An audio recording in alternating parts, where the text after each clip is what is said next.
أعوذ بالله من الشيطان الرجيم بسم الله الرحمن الرحيم والحمد لله رب العالمين الصلاة والسلام على سيدنا محمد وعلى آله وصحبه وسلم.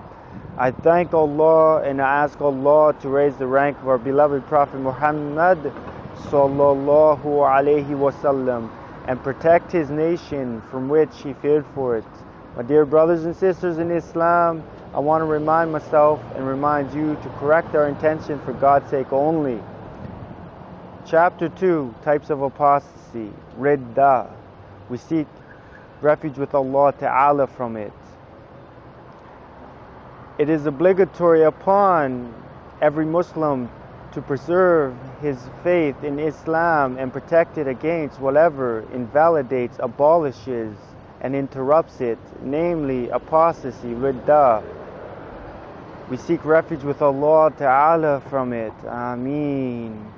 The meaning of what An-Nawawi and others said is, apostasy is an abhorrent type of blasphemy.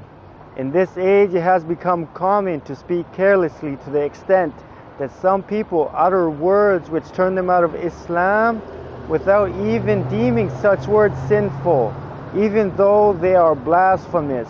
And this is asserted by the saying of Prophet Muhammad sallallahu alayhi wasallam. He said, a person may utter a word that he thinks harmless, which results in his falling the depth of 70 years in the hellfire.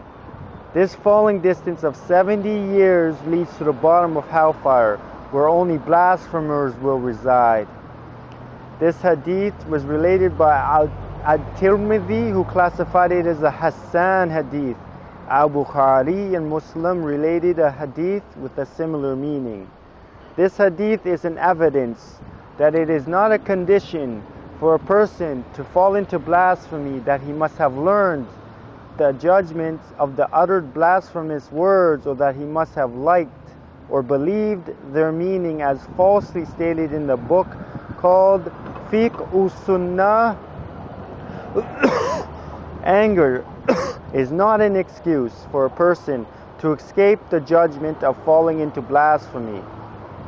Concerning this matter, Imam An-Nawawi said that if a man was angry at his child and young slave and hit him severely, then another person asked him, how could you do this? Aren't you a Muslim? And to that, his deliberate answer was no, he blasphemed. This was said by Hanafi scholars as well as others. Allah exists without a place, and whatever you imagine in your mind, God is different from that. God exists without a place. We can't imagine the Creator. For more details on these issues, visit aicp.org and find the center nearest you to learn from. Seek the obligatory knowledge of the religion by visiting that website, aicp.org. You can find the center closest to you, so you can seek this obligatory knowledge.